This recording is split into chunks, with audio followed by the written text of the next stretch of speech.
보겠습니다. 하나님 말씀 야고보서 1장입니다. 야고보서 1장 1절에서 4절 말씀입니다.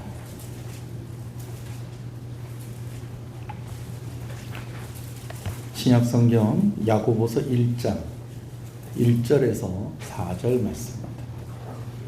이제 새벽 기도하고 당분간 이제 수요 기도회 때는 야고보서 말씀 가지고 나누게 될 겁니다. 자, 야고보서 1장 1절에서 4절 말씀을 함께 보겠습니다. 하나님과 주 예수 그리스도의 종 야고보는 흩어져 있는 12지파에게 문안하노라. 내 형제들아, 너희가 여러 가지 시험을 당하거든 온전히 기쁘게 여기라. 이는 너희 믿음의 시련이 인내를 만들어내는 줄 너희가 알미라. 인내를 온전히 이루라. 이는 너희로 온전하고 구비하여 조금도 부족함이 없게 하려 함이라. 아멘. 야고보서 이렇게 보고 있는데요, 야고보서의 별명이 있습니다. 야고보서의 별명은 신약의 잠언이다라는 것입니다. 여러분, 잠언 아시죠? 구약의 잠언은 누가 기록을 했죠? 대부분을 솔로몬이 기록을 했습니다. 그래서 구약의 잠언을 보면 무엇이니라 딱 정의를 딱 내린다든지 무엇하라 그렇게 딱 이야기한다든지 그런 문체적인 특징을 가지고 있는데, 야고보서도 그렇습니다. 마치 명령하듯이 적극적으로 권면하는 그런 내용이 또 짧게 그냥 뭐 좀 복잡하게 그렇게 나와 있지 않고 문장이 짤막합니다. 그리고 어디를 펼쳐서 그냥 한 구절만 봐도 딱 마음에 와닿는 그런 교훈을 얻을 수 있는 것이 바로 야고보서가 신약의 잠언이다 라고 불려지는 그런 이유라고 볼 수가 있겠습니다. 어떤 길게 논리적인 그런 이야기들을 막 이야기하는 것보다는 실제적인 또 이야기를 나누고 있는 것도 야고보서의 특징이라고 할 수가 있고, 그래서 야고보서를 무엇이다? 신약의 잠언이다 그렇게 이야기한다는 겁니다. 야고보서의 저자는 야고보입니다. 제가 말씀을 드린 대로 신약 성경에서 보면 지명의 이름, 그러니까 복음서 빼고 사도행전 빼고 그다음 요한계시록 빼고 지명 이름이 나와 있을 경우에는 대부분 누가 썼다고 보면 된다? 사도 바울이 썼다고 보면 된다. 근데 사람의 이름이 성경의 이름인 경우에는 그 성경의 이름이 그 저자일 가능성이 거의 99% 정도 된다. 그렇게 보시면 되겠습니다. 그렇다고 해서 사도 바울이 또 다 모든 이제 나머지 서신을 다 썼다, 여러분 그것도 아닙니다. 히브리서 같은 경우에는 누가 봐도 사도 바울이 쓴 것 같기는 한데 사도 바울이 자기 자신이 이 말씀을 썼다라고 그렇게 명확하게 밝히지는 않고 있어요. 여튼 야고보서의 저자는 누구다? 야고보입니다. 우리가 지난 수요일 시간에 이 세 명의 야고보 때문에 제가 이제 조금 뭐 착오가 있어가지고 설교도 영상도 안 올라가고 그렇게 했었는데요. 이 세 명의 야고보가 신약 성경에 이제 등장을 하는 것을 봐요. 첫 번째는 예수님의 제자들 중에서 큰 야고보라고 불리는 세베대의 아들 야고보가 있습니다. 이 야고보는요, 베드로, 요한과 함께 예수님이 늘 가는 곳마다 함께 했습니다. 그래서 예수님이 기도하러 가실 때에도 다른 제자들은 산 밑에 있더라도 야고보, 요한, 또 베드로, 이 세 사람은 늘 예수님과 함께 했었다는 겁니다. 언제까지? 겟세마네 동산에서 예수님이 잡히실 때까지도 그렇게 했었던 바로 그 야고보가 있는데, 그 야고보가 무슨 야고보다? 세베대의 아들 야고보다. 그래서 이 야고보를 큰 야고보다라고 그렇게 얘기하고요. 그 엄마가 누구게요? 예? 살로메입니다. 살로메. 그러니까 예수님 이제 십자가에 달려 죽으시고 장사를 지낸 그 무덤에 부활의 아침에 그 향품을 가지고 달려갔던 세 사람 중에서 한 사람이 바로 이 살로메인데, 이 살로메의 아들이 누구라고요? 세베대의 아들 야고보입니다. 자, 그럼 이 야고보가 야고보서를 기록했겠느냐? 여러분, 그렇지 않습니다. 야고보서가 기록이 되기 전에 이 세베대의 아들 야고보, 예수님의 제자 야고보가 순교를 당하게 됩니다. 그렇기 때문에 죽고 나서 쓰여졌기 때문에 이 큰 야고보는 아니구나 라는 겁니다. 두 번째 야고보는 역시 예수님의 제자 중에 작은 야고보라고 불리는 알페오의 아들 야고보입니다. 이 알페오의 아들 야고보의 엄마가 누구냐? 이제 그 무덤에 갔었던 야고보의 어머니 마리아가 바로 이 알페오의 아들 야고보의 어머니입니다. 자, 어머니인데 예수님의 제자들의 행적이 다 성경에 자세히 기록되어 있지는 않습니다. 아쉽게도 이 작은 야고보라고 불리는 알페오의 아들 야고보에 대해서도 이후에 성경에 그렇게 자세하게 기록되어져 있는 부분이 없습니다. 그래서 우리 개신교에서는 이 알페오의 아들 야고보는 야고보의 저자가 아니다라고 그렇게 이야기를 합니다. 지금은 이제 가톨릭도 저희와 같은 입장을 가지고 있는데 얼마 전까지만 해도 가톨릭은 이 야고보서는 누가 썼다? 알페오의 아들 야고보가 썼다라고 주장하는 사람들이 많이 있었습니다. 그러나 우리는 이 알페오의 아들이 야고보를 썼다라고 생각하지 않고 또 다른 야고보가 썼을 것이다 라고 그렇게 생각하는데 그 또 다른 야고보가 누구인고 하니 주의 형제 야고보라고 불리는 바로 그 야고보입니다. 주의 형제라고 불리는 이유는 무엇일까요? 예수님의 어머니인 마리아가 낳은 아들 바로 그 야고보를 말하는 것입니다. 우리가 이번 주 주일 오후 시간에 헌신 예배하면서 유다서의 서론 부분을 나눴었는데 이 유다가 한 4번째 정도, 그러니까 예수님이 태어나고 난 뒤에 이제 마리아와 요셉 사이에 이제 태어난 많은 형제들이 또 있습니다. 그 중에서 제일 첫째가 누구냐면 야고보고요. 그리고 이제 남자들 중에서 제일 막내라고 할 수 있는 사람이 유다로 우리가 학자들이 보통 그렇게 이야기를 합니다. 그런데 이들을 보통 이야기할 때 뭐라고 얘기하느냐? 주의 형제 야고보, 주의 형제 유다, 뭐 그렇게 이야기를 하는 겁니다. 그래서 유다 같은 경우에도 내가 누구 동생이다, 야고보 동생이다 라고 할 때 이 야고보가 누구라는 거예요? 주의 형제 야고보다라는 것이죠. 유다나 야고보나 모두 예수님의 공생애 때에는 예수님을 하나님의 아들로 인정을 했다는 거예요? 안 했다는 거예요? 안 했다는 거예요. 그리스도로 구원자로 믿었다는 거예요? 안 믿었다는 거예요? 안 믿었어요. 근데 어디서 회심하게 됐느냐? 예수님 십자가에 달려 죽으시는 모습을 보고, 그리고 또 부활을 그들이 확인하고, 예수님 부활하신 예수님 만나고 난 뒤에 그들이 이제는 믿음을 가지게 되어집니다. 예수님이 누구라는 건 하나님의 아들이고 우리를 위해 오셨고 부활의 첫 열매가 되셨고, 예수 믿으면 무엇 받는다? 구원 받는다. 그래서 너희는 이곳을 떠나지 말고 기다려라. 누구를 기다려라? 성령을 기다려라 할 때에 그 모친 마리아와 함께 기도하는 그 자리에 누구도 있었다는 겁니까? 이 야고보도 예수님의 주의 형제들도 함께 있었다라는 것이죠. 그리고 나중에 이제 유다는 유다서를 또 기록을 하는데 야고보가 바로 이 야고보서를 기록을 하게 되어지는 것입니다. 학자들이 이야기할 때는 성경에서 제일 먼저 기록된 성경이 바로 이 야고보서가 아니겠느냐, 그렇게 이야기를 하기도 합니다. 자, 야고보서를 이제 이렇게 이야기를 했는데요. 이 야고보는요, 여러 박해와 어려운 가운데서도 예루살렘 교회를 끝까지 떠나지 않았던, 언제까지요? 끝까지 떠나지 않았던 지도자입니다. 중심을 딱 잡고 딱 끝까지 떠나지 않았던 지도자인데, 이 야고보서를 이제 썼을 때에 우리가 늘 서신서를 이렇게 볼 때마다 또 모든 성경을 볼 때마다 1차 수신자가 누군지를 아는 것이 아주 중요합니다. 왜냐하면 1차 수신자를 알 때에 그 말씀이 더욱더 명확하게 해석이 되어지는 부분이 있기 때문에 그런 것이죠. 야고보서 1차 수신자는 AD 60년경 초대교회 성도들이다. 우리가 보통 그렇게 생각을 합니다.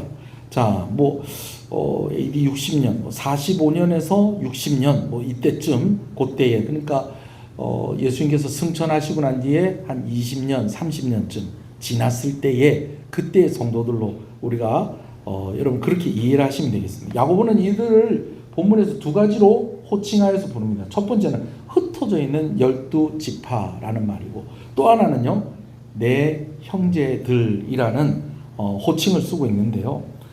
먼저 좀 흩어져 있는 12지파라고 부르는 것에 대한 역사적인 배경을 좀 알 필요가 있습니다. 왜 흩어져 있다라고 이야기를 하느냐? 흩어질 만한 이유가 크게 3번 있었습니다. 3번. 첫 번째는 언제 있었느냐? 이제 예수님께서 승천하셨어요. 그리고 약속하신 누가 오셨습니까? 성령께서 오셨습니다. 그러면서 막 각 사람들이 각 곳에 방언으로 막 이야기를 하니까 막 사람들이 놀래죠. 그러니까 베드로가 그 놀란 사람들 앞에 서서 이제 설교를 했더니 그날 몇 명이 믿습니까? 예? 3,000명이 예수님을 믿게 되어집니다.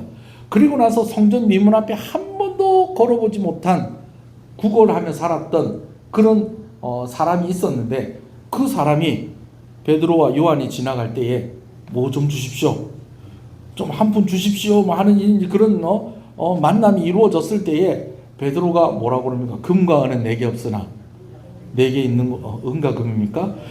금과 은이면 여튼 내게 있는 것으로 내게 주노니 나사렛 예수 이름으로 일어나 걸어라. 그러니까 이 사람이 벌떡 일어나가지고 막 성전 안에 들어가서 막 뛰고 그럽니다. 사도행전 설교할 때 여러분 기억나십니까? 이 사람이 왜 성전 안에 들어가서 뛰었다는 거예요? 그 전에는 몸이 온전하지 못했기 때문에 성전 안에 들어가지 못했던 거예요. 맨날 와도 어디까지만, 성전 미문 앞에까지만 있었는데 이제는 걸을 수 있게 됐으니까 내가 온전해졌다는 거예요. 그래서 그렇게 들어가고 싶었던 성전 안에 들어가서 막 뛰고 하니까 그걸 또 거기 모였던 사람들이 봐요, 안 봐요? 보죠. 아니 분명히 저기서 평생을 구걸하면서 살던 사람인데 어찌 저 사람이 저렇게 뛰고 있느냐 그랬더니 저 어떻게 된 건데 그랬더니 저 사람들 때문에 그렇다. 누구요? 베드로하고 요한. 그 사람들이 또 막 주목을 하니까 거기서 또 베드로가 설교를 하니까 또 몇 명이 믿더라? 5,000명이 예수 믿게 되어진 역사가 일어납니다. 여러분 3,000명에다가 몇 명이 더해집니까? 5,000명 더해지죠? 그러면요 합하면 몇 명입니까? 한 8,000명 됩니다. 이게 남자만 센 거예요? 남자 여자 애들 다 센 거예요? 남자만 8,000명 센 거예요. 그러면은 적어도 몇 명 정도 많이 양보해서 15,000에서 3만 명까지는 우리가 볼 수 있는 거예요. 그러니까 좀 적게 잡아서 15,000, 좀 많이 잡으면 한 3만 명, 그 이상까지. 그게 베드로가 성전 미문 앞에서 그 안전뱅이를 일으키고 난 뒤에 있었던 일이고, 그 다음으로 또 계속 예루살렘 교회가 어떻게 됐겠어요? 부흥하는 겁니다. 쭉쭉쭉쭉 부흥하는 거예요. 여러분 재밌는 건요, 제가 예루살렘 직접 가보진 않았는데 자료를 이렇게 보면 예루살렘 규모하고 우리가 살고 있는 통영시 규모하고 좀 비슷합니다.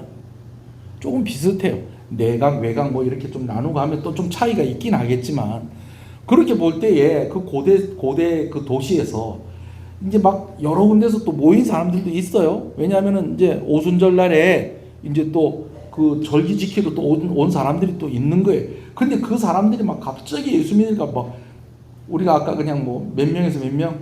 15,000명에서 3만 명 했는데 그 이후에 믿는 사람까지 막 쳐가지고 그냥 한 3만 명 하시죠. 3만 명. 도시에 예수 믿는 사람 3만 명이 쫙 깔려 있는 거예요. 근데 그 사람들이 맨날 모여가지고 기도하고 말씀 공부하고, 여러분 그럼 이 도시가 도대체 어떻게 되겠습니까? 표현할 말이 이거밖에 없네요. 난리 나겠죠. 난리 나겠죠. 이런 상황 가운데 있었는데 갑자기 한 사건이 일어납니다. 최초의 순교자가 발생해요. 누굴까요? 7 집사 가운데 스데반 집사가 순교를 합니다. 그러면서 순교하는 그 일과 함께 핍박이 막 시작이 되니까 거의 사도들만 남겨놓고 거의 모든 이 예루살렘에 남아있던, 예루살렘에 원래 살던 사람들은 뭐 좀 남아있었겠지만 거의 뭐 예루살렘에 잠깐 들렸다가 예수 믿은 사람들, 그래가지고 성령 받고 그 다음 막 공부하고 또 기도하고 하니까는 집에 안 가고 그냥 계속 거기 머물러 있었던 사람들, 그리고 예루살렘에 있었던 그런 사람들, 그 3만 명이 다 어떻게 됐다는 거예요. 다 곳곳으로 흩어지게 됩니다. 그 중에서 이제 사도행전 8장을 보면 누구 이야기가 나옵니까? 집사 빌립의 이야기가 나오죠. 그래서 그가 이제 사마리아 땅에 가서 복음을 전했더니 또 사마리아에 또 큰 부흥이 일어납니다. 근데 성령께서 그를 어디로 이끌어 가세요? 광야로 이끌어 갑니다. 여러분 한눈에 보는 성경 공부하면 이런 게 또 싹 들어가요. 광야로 딱 들어갑니다. 가서 또 누구를 만나요? 에티오피아의 내시를 만나서, 그래서 아프리카에 복음이 전파되어지는 그러한 계기가 또 만들어지고 하면서 전 세계로 이제 그 예수 믿고 성령 받은 사람들이 흩어지게 되었다라는 것입니다. 그뿐입니까? 그 이전에 북이스라엘 망하면서 10지파가 확 하고 흩어졌잖아요. 그죠? 근데 그 10지파 사람들이 세계 곳곳으로 어디로 갔는지 알 수 없었는데 나중에 스물스물하고 나와요. 어떻게 스물스물하고 나오냐면 히브리 성경이 헬라어로 번역이 되면서 다시금 이 흩어졌던 이 북이스라엘 후손들한테도 신앙의 부흥이 일어나기 시작을 하는 겁니다.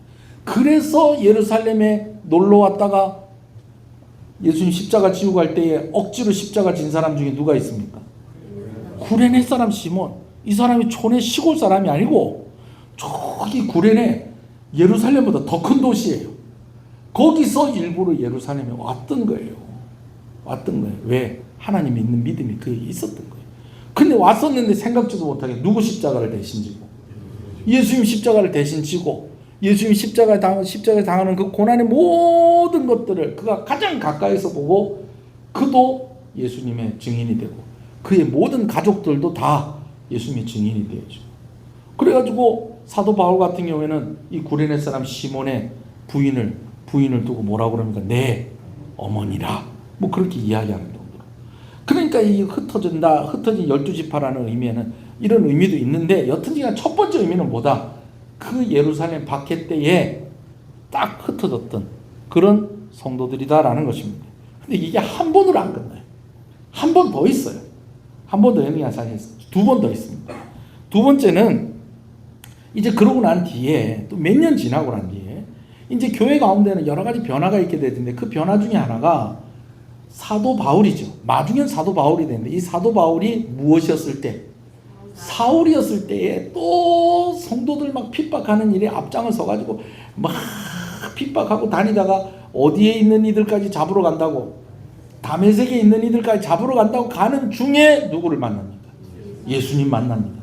그리고 아나니아에게 안수받고 그가 눈이 보이지 않았었는데 다시 눈뜨게 되어지고 그러면서 그가 이제 예수 믿게 되어지는 큰 변화가 있게 되어지는데 바로 사도의 역할을 감당하는 것이 아니라 사도 바울 또한 이제 훈련의 과정을 거치게 되어집니다.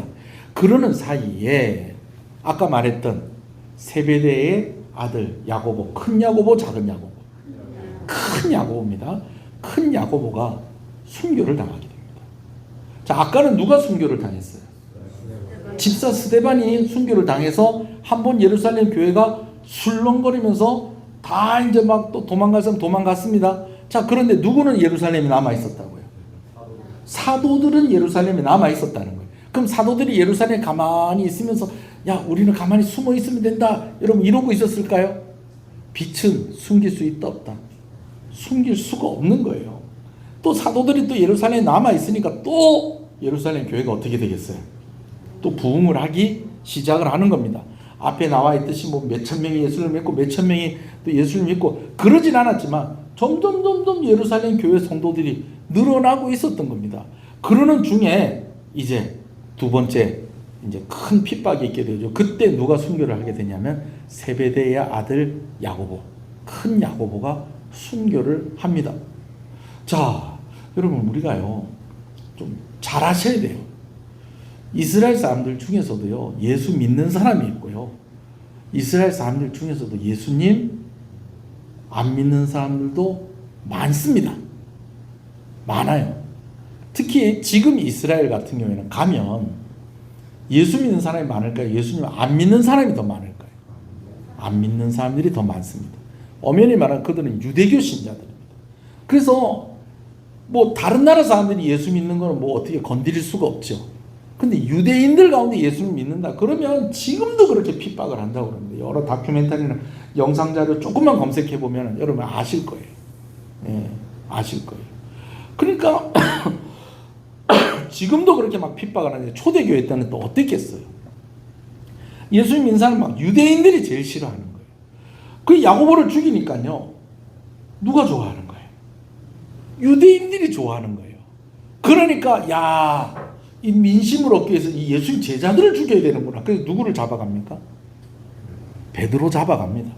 그래서 베드로를 잡아가지고 감옥에다 이제 넣어놨는데 어떻게 됩니까? 누가 꺼내요? 예?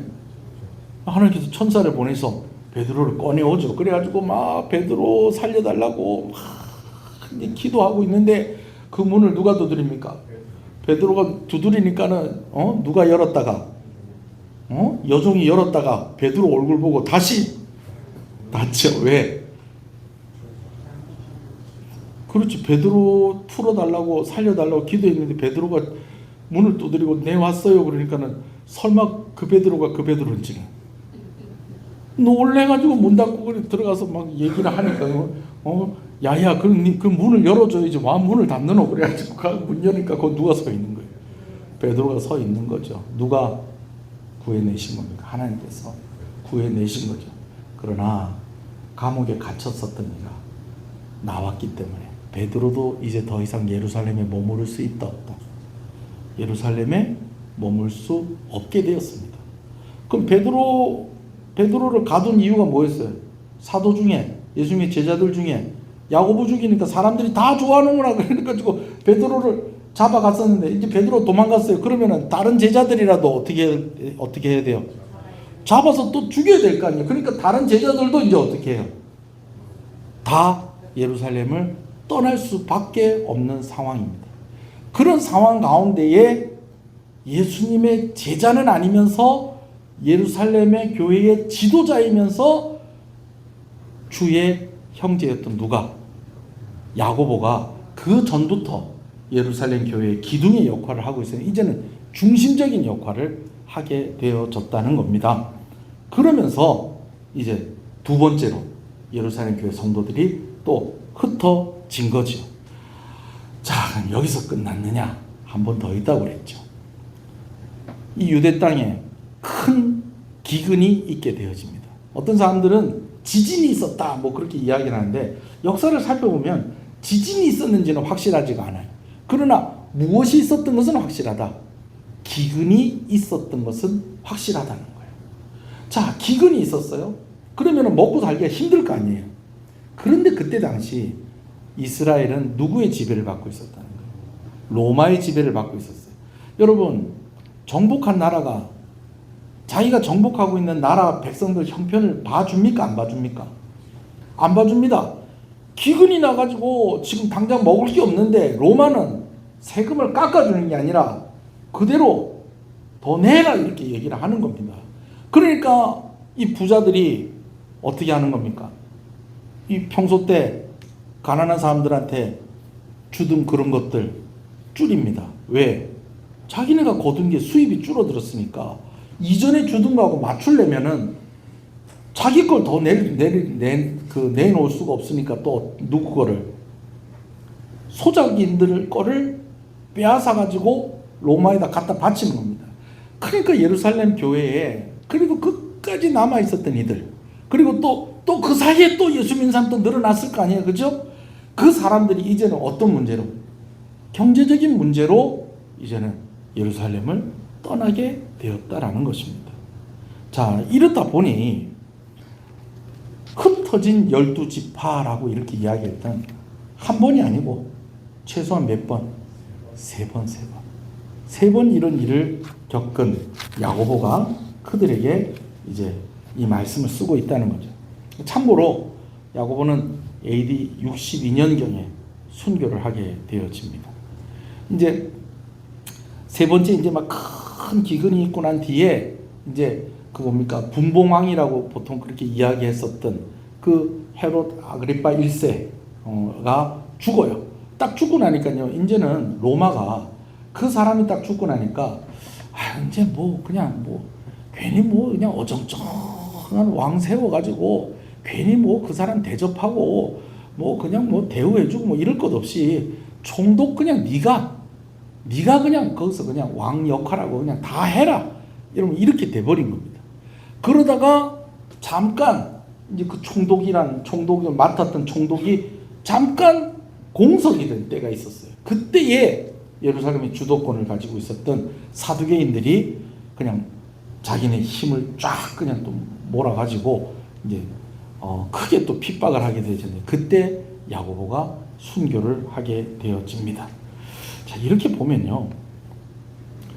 야고보가 야고보서를 받는 성도들에게 흩어진 12지파다라고 그렇게 부르는 것은 유대인이면서 예수 믿으니까 그렇게 그냥 부르는 게 아닙니다. 적어도 큰 세 번의 어려움으로 예루살렘을 떠날 수밖에 없었던 이들을 부르는 겁니다. 그래서 2절에 내 형제들아라고 하는 이 야고보의 이 그들을 향한 부름이 좀 마음에 좀 짠하고 좀 애틋하고 안타까운 좀 그런 부름으로 좀 느껴지는 그런 게 좀 있습니다. 정리를 하면 이렇습니다. 교회가 크게 어떻게 됐다는 거예요? 부흥했다는 거예요. 근데 그 부흥한 교회가 박해로 인해서 첫 번째 순교자가 발생하더니 대부분의 성도들이 예루살렘을 떠났어요. 그래도 누구는 남아있었는데? 사도들은 남아있었는데 두 번째 이제 사도들을 막 잡아서 죽이는 박해가 있게 되어지니까 사도들도 떠나가고 또 그 사이에 늘어났던 성도들도 또 떠나갔어요. 그리고 나서 이제 또 어떻게 됩니까? 베드로도 이제 그때 떠났죠. 그리고 나서 예루살렘에 기근이 오면서 또 예루살렘에 남아있던 성도들이 또 떠나간 겁니다. 여러분, 제가 야고보 입장에서 이렇게 가만히 생각을 해보면요, 저는요, 우리 교회에 이런 일이 있으면요, 저는 못 견딜 것 같아요. 네. 그렇지 않겠어요? 교회가 크게 부흥을 했어요. 근데 한순간에 교인들이 싹 다 나가버렸어요. 근데 또 조금 견디니까 또 좀 부흥을 했어요. 근데 같은 동력자였던 사람들이 이번에 싹 다 또 나가게 돼요. 그러더니 또 같이 또 좀 부흥했던 또 성도들이 또 싹 다 나가버립니다. 그러더니 그래도 또 이제 또 견디고 또 막 인내하고 또 이렇게 했더니 또 성도들이 좀 늘었는데 이제는 또 큰 어려움이 생기니까 성도들이 싹 하고 다 나가. 어휴, 좀 뭐 병나서 죽었을 것 같아요. 실제로 제가 아는 목사님이 이런 일들을 좀 겪으신 적이 있어요. 교회를 개척을 했는데 성도들이 쫙 늘어났는데 성도들이 샥 하고 빠져나. 근데 또 한 번 샥 하고 부흥을 하길래 또 와, 또 이제 그때는 또 연습이었는가 보다 그랬더니 또 이 성도들이 또 샥 하고 한 3번 그러고 나니까요, 목사님이 이제는 뭐 뜻대로 하십시오. 네. 이번 주에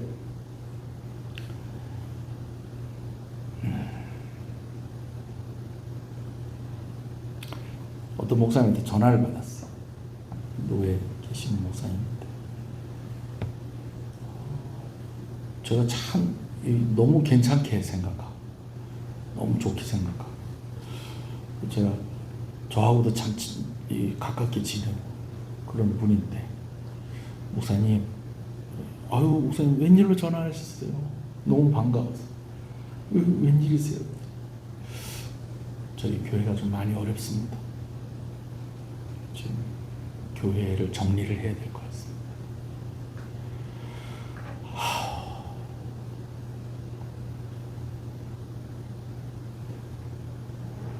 그 교회가 다시 잘 힘을 내서 좀 서기를 바랍니다. 네. 그런 얘기를 들었어요. 아유 주여, 힘들고 어려운 일들이 있었다라는 것입니다. 이런 상황 같으면 좀 누가 좀 위로를 좀 받아야 될까요?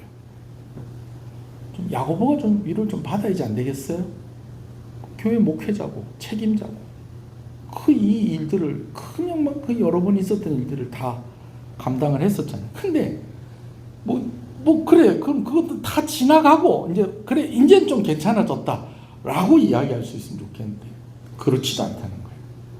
야고보서를 쓸 때의 당시 상황을 보면 여전히 경제적으로 힘들고 어렵습니다. 거기다가 막 정치적인 그 막 혼란과 아까 얘기했듯이 총독이 공속으로 있는 동안에 이제 막 민족주의 막 이런 사람들 막 분봉왕이 막 없어지는 사이에 막 또 로마가 또 막 이제는 직접 이스라엘을 통치하려고 하고 막 이런 막 그냥 막 역사의 소용돌이 속에서 여러분 미안하지만 만만한 게 교회입니다. 만만한 게 교회예요. 예. 요즘은요 목사님들이 세금을 내는 것으로 바뀌었잖아요. 옛날에는요 무슨 나라에 무슨 일만 있으면은 누가 뭘 이렇게 끄집어내요. 저희가 음모론 이런 거 얘기하는 사람은 별로 안 좋아하는 사람인데 뭐만 좀 막 그냥 막 덮을 거 있으면은요 누가 맡은 사람이 있는 것 같아. 괜히 목회자들 세금 이야기 막 꺼내고 뭐 교회 비리 막 이런 거 막 터져 나오고 막 말을 안 하겠어요. 거기다가 같은 유대인들이 그렇게 배척을 하는 거예요. 그렇게 핍박을 하는 거예요. 같은 민족인데 같이 하나님 믿는데 그러는 그런 상황 가운데 있는 겁니다. 거기다가 무엇보다도 야고보가 힘든 건 뭘까요? 혼자 있잖아요. 고립돼 있잖아요. 물론 혼자는 아니었겠죠. 또 남아있는 예루살렘 교회 성도들이 있었겠죠. 그래가지고 어렵고 힘들고 하니까는 사도 바울이 뭐합니까? 모금을 해가지고 예루살렘 교회에 전달을 하고 구제비를 전달하고 여러분 그렇게 하지 않습니까? 그러나 여러분 다른 데서요 도와주시는 거 정말 고맙죠. 그런데요 성도들이 함께 있는 게 제일입니다. 할렐루야. 그런 상황 속에서 야고보가 그 흩어진 예루살렘 교회 성도들에게 편지를 쓰는데 여러분 이런 상황을 뭐 염두에 두고 이 말씀을 보니 참 기가 막힙니다. 제일 처음에 하는 말이 뭐냐면 너희가 여러 가지 시험을 만나거든 온전히 기쁘게 여기라. 할렐루야. 여러분 지금 편안하고요. 막 지금 막 대박이 났고요. 막 지금 막 걱정할 거 한 개도 없고요. 여러분 이런 사람이요. 이런 이야기 하면 아유 참 그래요. 뭐. 본인은 뭐 그런 말 할 만하죠. 이렇게 할 건데 야고보는 어떻다는 거예요? 그렇지가 않다는 거예요. 요즘은 이런 문상할 일이 이렇게 많습니다. 월요일 날에 이제 뭡니까 예안교회 장로님 어머니가 소천을 하셔서 임 장로님하고 같이 저기 거기 갔다 왔어요. 문상을 다녀왔어요. 창원에 갔다 왔는데 갔다 오면서 이제 다른 어떤 교회 장로님하고 같이 이제 동행을 했거든요. 이렇게 오는데 막 저한테 그러더라고요. 목사님, 그 어찌 뭐 그래 결혼한 딸하고 사위는 잘 삽니까? 그러더라고요. 그래서 예, 잘 삽니다. 뭐 지난번에 보니까 지금 뭐 세금도 내고 그런다 하더라고요. 뭐 세금 낼 정도로 살면 잘 사는 거죠. 뭐. 할렐루야. 세금 낼 정도로 살면 뭐 잘 산다고 봐야죠. 그렇지 않아요? 예. 저도 빨리 세금 좀 냈으면 좋겠습니다. 세금 낼 정도로 잘 산답니다. 그래서 장로님이 갑자기 자기 자녀들 이야기를 쫙 끊는데 재밌더라고요. 나중에 그 장로님 한번 모셔서 직접 듣고 싶어요. 쫙 얘기를 꺼내는데 첫 번째 며느리는 이렇게 하고 아들은 또 이렇게 했는데 어찌 그 만날 수가 없는 만남 같은데 또 탁 만나더니 또 둘이 결혼하겠다고 또 결혼을 탁 하길래 또 그래 또 그래 잘 사는데 또 며느리한테 물어봤대. 며느라 그래 아는 언제 가질 거고 했더니 조금 일 좀 하다가 좀 애 좀 갖겠습니다. 그러니까 그래 네가 1년에 얼마나 버노 이제 그랬더니 아버지 제가 얼마쯤 법니다. 그러니까 그러면은 그 중에서 한 절반 정도는 네 먹고 좀 찍어 바르고 차 타고 왔다 갔다 하고 뭐 이런 데 쓰지 않나. 그랬더니 맞아요. 그러면 그럼 내 나머지 니한테 줄 거니까 애부터 낳아라. 그래갖고 상금을 금일봉을 하사를 딱 했답니다. 그리고 진짜 애가 딱 생겼대. 그러니까 또 애가 생겼다고 또 시아버지가 기분이 좋았고 또 상당한 금일봉을 딱 안기고 그러니까 돈을 많이 벌어놔야 돼. 그래서 아기를 낳을 때마다 또 며느리도 그러고 또 딸도 또 아기를 낳으니까 또 친정 아버지니까 또 탁 금일봉을 탁탁 해가지고 제가 그랬어요. 장로님 진짜 저도 좀 돈줄거리 많아갖고 좀 저도 이렇게 좀 상금 좀 탁탁 이렇게 탁탁 줄 수 있으면 좋겠습니다. 저는 이번에는 뭐 집사람 생일날에 생일 선물한다고 제 재산 다 털렸습니다. 그래서 막 이런 이야기를 하는데 제가요 그 이야기를 들으면서요 마음이 좀 짠한 거예요. 왜 그러냐면 한 2년 전에 손자가 사고로 죽었어요. 혼자가 사고로 죽었어. 장로님이 그 애기들 자기 며느리하고 아들 얘기하려고 하는 게 이유가 있었어요. 마지막 얘기를 하려고. 그래가지고 그 애가 몇 살이라더라. 하여튼 그 애가 그렇게 이쁘고, 그럼 그 아들하고 며느리가 또 장로님 다니는 또 그 교회로 오는 거예요. 그러면은 엄마하고 아빠가 교회 올 때는 또 애들도 같이 와. 그러면은 물론 하나님 만나러 예배를 드리는 건데, 교회 갈 때마다 누가 있으니까 아유 손자가 다 할아버지 하면서 와서 안기고 그분 좋고, 온 교회도 그 애를 그냥 너무 좋아해가지고 막 그냥 막 그 애가 사고를 죽고 나니까 목사님도 병이 나고 아들 내외도 병이 나고 장로님 말할 것도 없고 그랬는데 그 집에 쌍둥이가 생겼다. 그래 또 상급 좋다고 그랬죠. 여러분, 시험을 만나거든 온전히 기쁘게 여기라. 진짜 잘 나가는 사람들이 이런 얘기 하잖아요. 그럼 우리 마음에 이런 게 좀 위로가 됩니까 안 됩니까? 솔직히 얘기해서 아유 그래 참 좋겠습니다. 네. 아유 은혜가 되네요 하면서도 마음에는 그래 나도 왜 나도 좀 그러면서 이제 하나님한테 말은 못하고 마음속으로는 막 이렇게 얘기하죠. 왜 나한테는 저런 은혜를 안 주십니까? 사람 마음이 다 같은 마음 아니겠어요? 여러분, 야고보서 말씀 보면요, 말씀이 셉니다. 세요.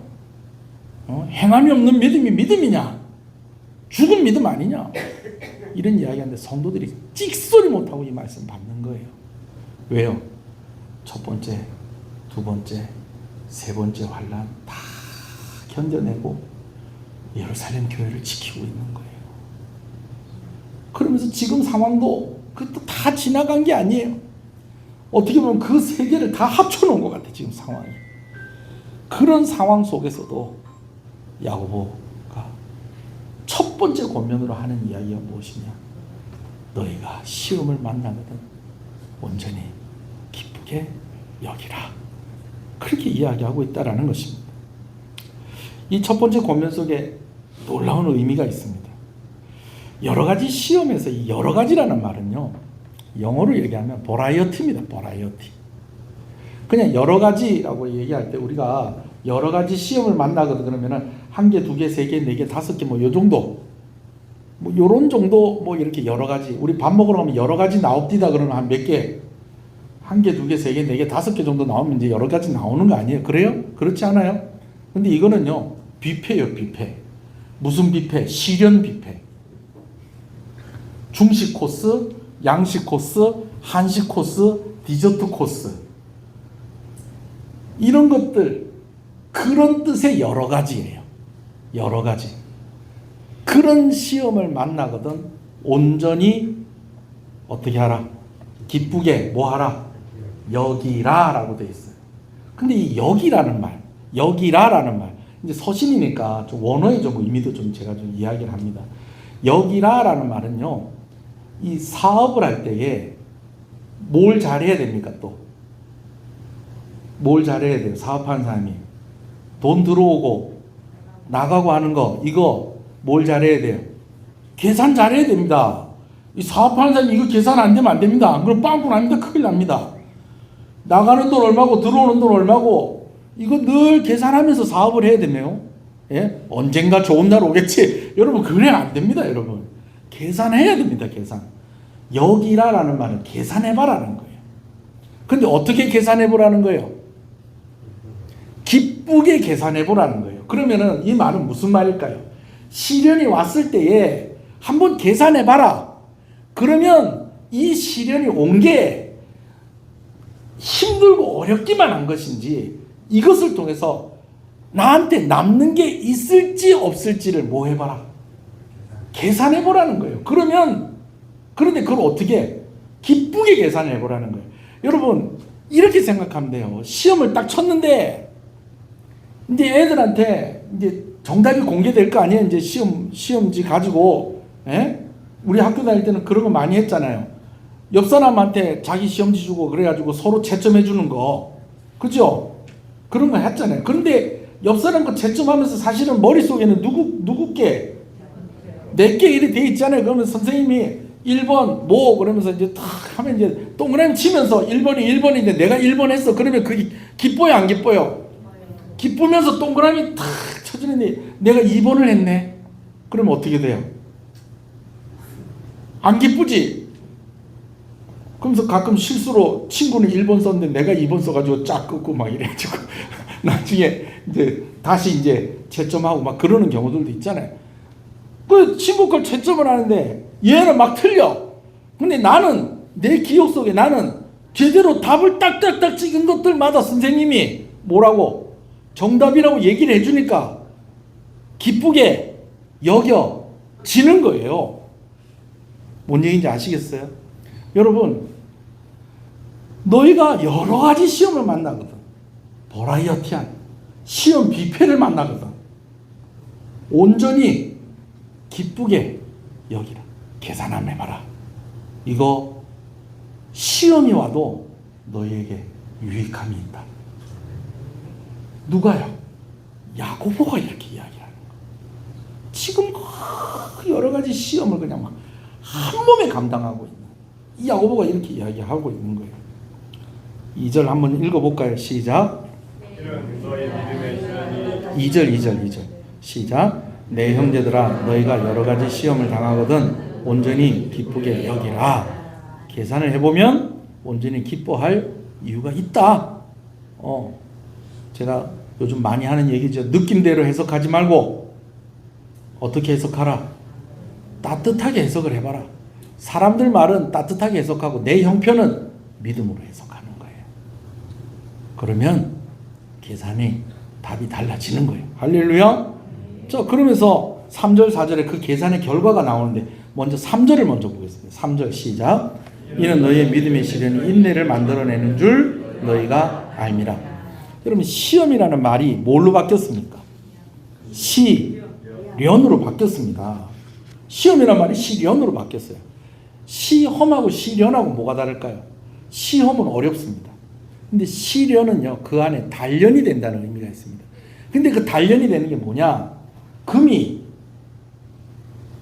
뜨거운 불에 달구어지면서 무슨 금이 되는 거예요? 순금이 되는 거예요. 순금이 가치가 더 높아지는 거예요. 그게 시련입니다. 시험이 뭘로 바뀌었다고요? 시련으로 바뀌었어요. 근데 그 시련으로 끝나는 게 아니에요. 시련이 또 뭘 만들어낸다는 거예요? 인내를 만들어낸다는 거예요. 인내라는 말은요, 휘포모네라는 말인데, 이 휘포라는 말이 위에서 누른다라는 그런 뜻을 가지고 있어요. 그 모네라는 말은 밑에서 견딘다는 뜻을 가지고 있어요. 그러면 위에서 누르는데 밑에서 뭐 한다는 거예요? 견뎌낸다는 겁니다. 견뎌낸다는 거예요. 여러분, 그런 여러분 되시기를 주님의 이름으로 축복합니다. 그런데 견디기만 하는 게 아니라 무게를 견디고 버틴다는 거예요. 이거는 그 사람에게 뭐가 있다는 거예요? 힘이 있다는 겁니다. 힘이 있다는 거예요. 하나님께서 우리에게 우리 삶에 어려움이 왔어요. 근데 하나님이 그것을 시련이 되게 하시는 거예요. 그래서 우리를 바꾸시는 거예요. 우리를 바꾸시니까요. 이전에는 힘들고 어려운 일이 있으면 아이고 죽겠다 이게 됐는데 이제는요 그게 인내로 바뀌는 거예요. 그래서 시련을 통해서 인내로 바뀌니까 어려움이 빡 오는데 악 하면서 쫙 하고 버티고 일어나는 겁니다.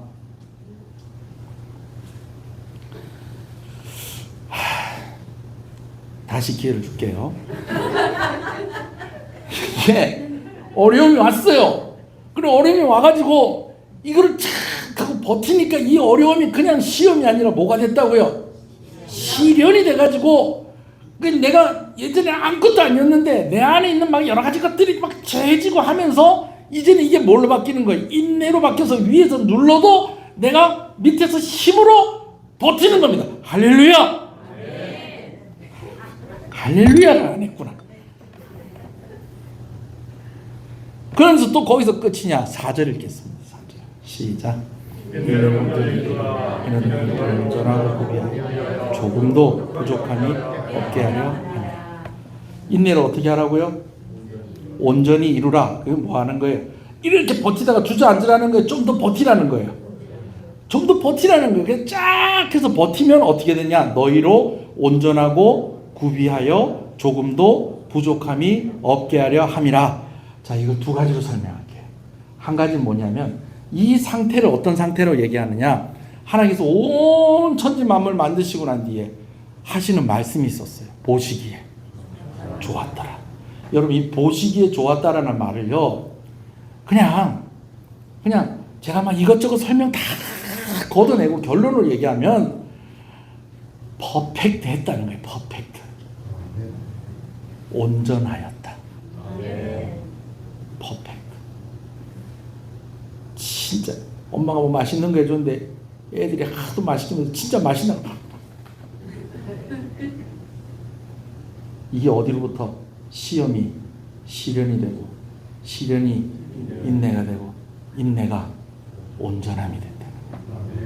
그리고 이 온전함이 어떤 의미를 가지고 있느냐? 또 한 가지 의미는 하나님께 희생제물을 드릴 때 그 희생제물은 어떤 희생제물이 되어야 된다.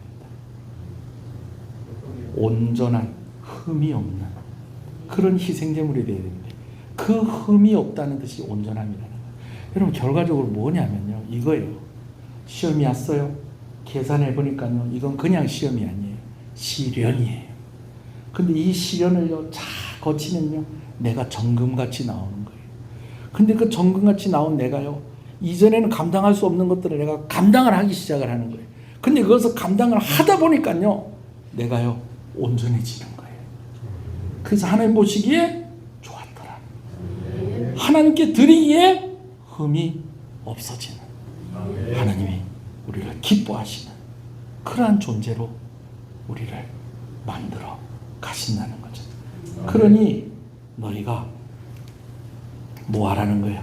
계산해봐라. 제가 옛날 주산을 배워놓으니까 계산해봐라를 이렇게 합니다. 어떤 사람이 이렇게 할 건데 저는 주산을 이렇게 계산해봐라. 기뻐할 만하다. 근데 이 이야기를 누가 하고 있다는 거예요? 야고보가 하고 있다는 겁니다. 지금도 어렵고 이전에도 힘들고 어려웠던 그 모든 것들을 다 감당한 바로 이 사람이 이 이야기를 하고 있다는 것이죠. 이제 말씀을 마무리하겠습니다. 여러분, 믿음이 있다는 건 참 놀랍습니다. 제일 힘든 사람이 덜 힘든 사람을 위로합니다. 옆 사람한테 얘기해주세요. 제일 힘든 사람이 덜 힘든 사람을 위로합니다. 그래요. 뭐가 있으면? 믿음이 있으면. 믿음이 있으면. 근데 이런 수준은 그냥 만들어지는 게 아니라는 거죠. 아까도 얘기했듯이 시험이 뭐가 되고 시련이 되고, 시련이 인내가 되고, 인내가 온전함이 되는 그런 무엇이 있다? 과정이 있다는 겁니다. 주의 손이.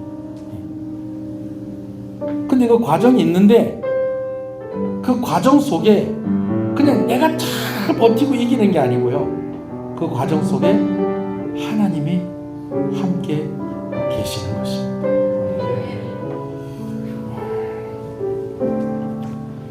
야고보가 참 대단하다는 생각이 듭니다. 말씀 준비하면서 제가 아까 그런 얘기 했잖아요.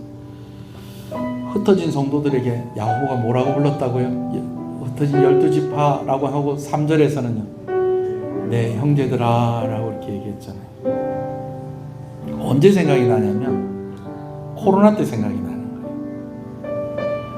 아니 갑자기 전염병이 중국에서부터 왔다는 어쩌다는 그러더니 마스크 써야 된다 어쩌고 그러더니 교회에 모여서 예배를 드리지 말라는 거예요. 그럼 한 달을 여러분들을 못 봤잖아요. 한 달을 여러분들 못 보고 있는데 제가요 정신병 걸릴 것 같아요.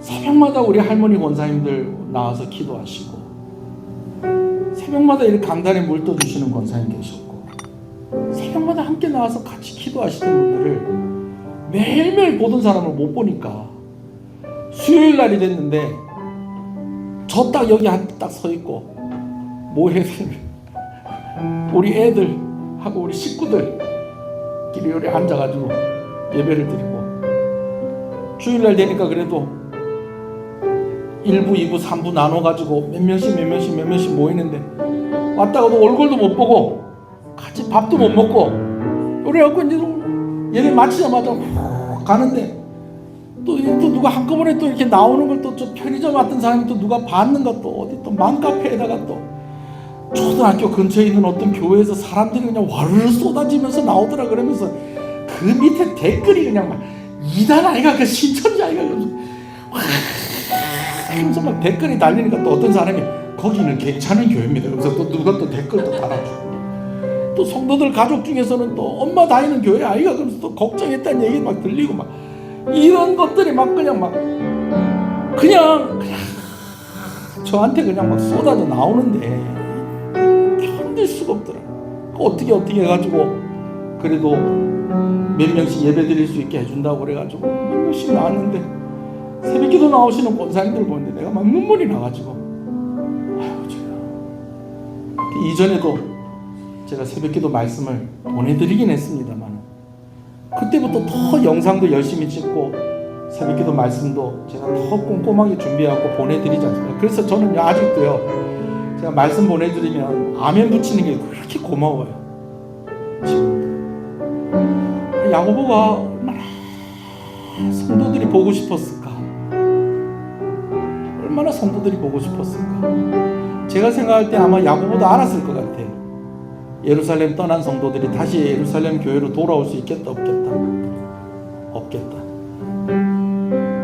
어떻게 돌아오겠어요? 로마가 망하든지 사두개인들이 다 망하든지 뭐 그런 방법밖에 없잖아요. 근데 상황은 점점 악화가 되고 안 좋아지고 있어요. 한 가지 소망밖에 없는 거예요. 그건 뭐냐면요, 천국에서 만나는 방법밖에 없어요. 그래서 야고보서를 쓴 거예요. 멀리 흩어져 있는 성도들, 이제 우리가 함께 있을 때보다 우리가 다 약하고 다 연약한 가운데 있을 건데 그래도 우리가 믿음을 붙잡읍시다. 이 다채로운 시련들을 다 이겨내십시다. 그래서 우리 다시 만납시다. 내가 당신들한테 갈 수 없고 당신들이 나에게도 올 수 없으니 우리 끝까지 충성하고 인내하고 견디다가 하나님 나라에서 한 사람도 빼놓지 말고 우리 다시 만납시다. 그 마음이 내 형제들아라는 그 말 속에 녹아 있다라는 것입니다. 오늘 우리 한번 기도하십시다. 우리 한 번 더 교회를 위해서 기도하고, 특별히 오랫동안 좀 잘 보이지 않는 얼굴들, 제가 그저께 누굴 만났어요. 집사님, 목사님 조금만 기다리십시오. 다시 가겠습니다. 휙 하고 가시는데 포기하지 말고 기도합시다. 여러분, 기도 속에 있는 사람들이 있는 것으로 알고 있습니다. 전도 대상자들 포기하지 마시고요, 자녀들 포기하지 마시고요, 우리 한번 그들을 위해서 기도합시다. 흩어져 있는 이들을 위해서 기도합시다. 주님의 이름을 부릅니다. 주여, 주여.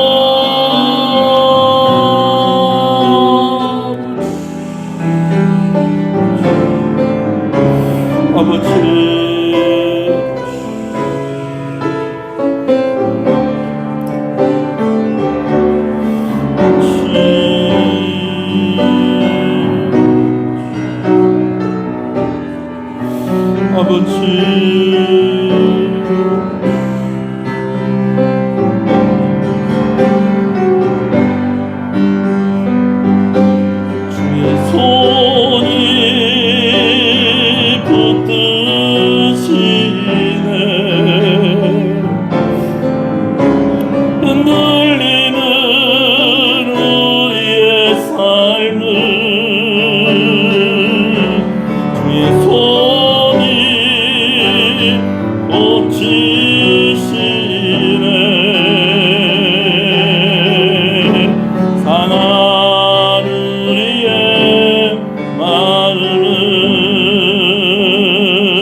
제가 예로 들었던 우리 장로님 이야기 있잖아요. 그분이 결국 하고 싶은 이야기가 뭐냐면 참 좋았는데 그 모든 것들을 한순간에 무너지게 하는 일들이 있더라는 거예요. 그런데 그런 가운데에도 정말 포기하지 않고 하나님의 곁에 머물러 있더니 하나님께서 위로를 하시고 힘을 주시더라는 것입니다. 여러분, 이게 핵심입니다. 여러분, 여기라, 계산해보라, 기뻐하게 될 것이다. 이것이 하나님의 약속인 것입니다. 여러분, 이것을 꼭 믿으시는 여러분 되시기를 주님의 이름으로 축복합니다. 하나님 감사합니다. 오늘 이렇게 함께 모여서 예배하게 하시고 말씀을 듣게 하시고 또 기도하게 하시는 것을 감사합니다. 시험을 만나거든 온전히 기쁘게 여기라. 계산해보면 절대로 손해가 아니라는 것을 알게 될 것이다. 시험이 시련이 되고 시련이 인내를 만들어내고 인내가 온전해질 때에 보시기에 좋았더라. 그리고 하나님께 드리기에 흠이 없는 그런 성도로 만들어 가실 그 하나님을 기대합니다. 야고보가 혼자 거기까지 왔겠습니까? 하나님의 손길이 있었기 때문에 거기까지 온 것 아니겠습니까? 오늘 우리에게 그 하나님의 손길이 늘 함께 하시는 줄로 믿습니다. 더불어 우리가 늘 기도하는 기도의 제목들이 있습니다. 다른 기도 제목보다 우리가 이름을 불러가면서 기도하는 기도의 제목을 하나님 아시지요? 그들을 온전케 하여 주시옵소서. 하나님이 그들을 기뻐하는 그러한 날이 되어줄 수 있도록 아버지 하나님 함께 예수 믿고 함께 구원받고 함께 천국 가는 그러한 삶이 되어지게 하여 주시옵소서. 교회를 위한 기도의 제목 하나님께서 아십니다. 또 치유와 회복을 위해서 기도하는 성도들의 가정이 있습니다. 병원에 또 진단받기 위해서 또 먼 길을 또 가 계시는 우리 귀한 집사님과 권사님 정확하게 잘 진단되어서 잘 치료받을 수 있도록 하나님께서 은혜를 주시옵소서. 2026년 상반기를 잘 마감하게 하신 것 감사합니다. 남은 반년도 큰 은혜로 함께 하실 줄 믿습니다. 사랑합니다. 감사 헌금을 드렸습니다. 10의 1조로 드렸습니다. 드린 손길을 주께서 기억하시고 은혜를 복에 복을 더하여 주시옵소서. 이 고백을 받으시고 믿음을 받으시옵소서. 예수님 이름으로 기도합니다. 지금은 우리 주 예수 그리스도의 은혜와 하나님 아버지의 사랑하심과 성령님의 감화감동, 위로, 교통, 충만하시는 역사가 이제로부터 영원토록 함께 있을지어다. 아멘.